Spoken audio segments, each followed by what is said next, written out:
This entire week, and especially coming after data that came in from intraday trading yesterday, the Indian rupee on Tuesday slid to a fresh record low, breaching the 91 per dollar mark for the very first time during intraday trade before recovering slightly and closing the day at 90 rupees 93 paisa against the US dollar.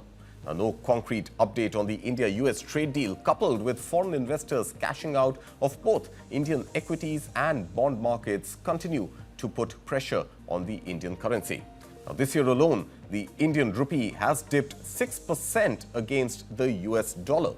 Now, this time, the only culprit is not the strong US dollar. In fact, the US dollar index has been hovering in the below 100 range at 98 to 99 levels. The rupee has been hit worse against other currencies, including the euro and pound. Now remember, the rupee has slipped 21% against the euro. It has slipped almost 14% against the pound.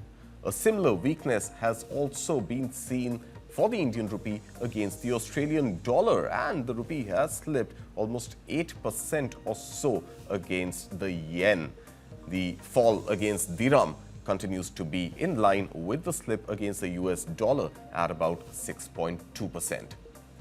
Now, among its Asian peers too, the Indian rupee is the most depreciated currency this calendar year.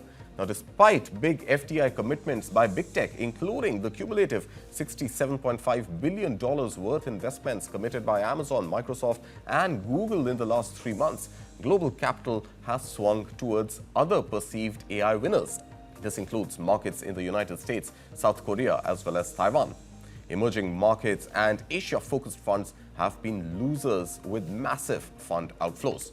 Moreover, the Reserve Bank of India's open market operations on stabilizing the rupee have been limited, where the central bank says it does not want to peg the rupee to a certain value against the US dollar, but only manage volatility. Now, while the fall in the rupee value against the US dollar is bad news for Indians traveling abroad, the impact on the economy poses mixed signals.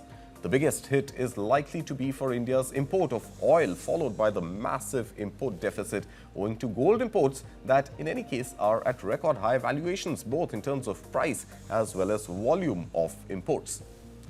But on the export front, the story is brighter. India's MSMEs and export-oriented manufacturing sector is likely to gain with the fall in the value of the Indian rupee, as dollar-denominated value of exports will bring in more rupee-equivalent cash for exporters.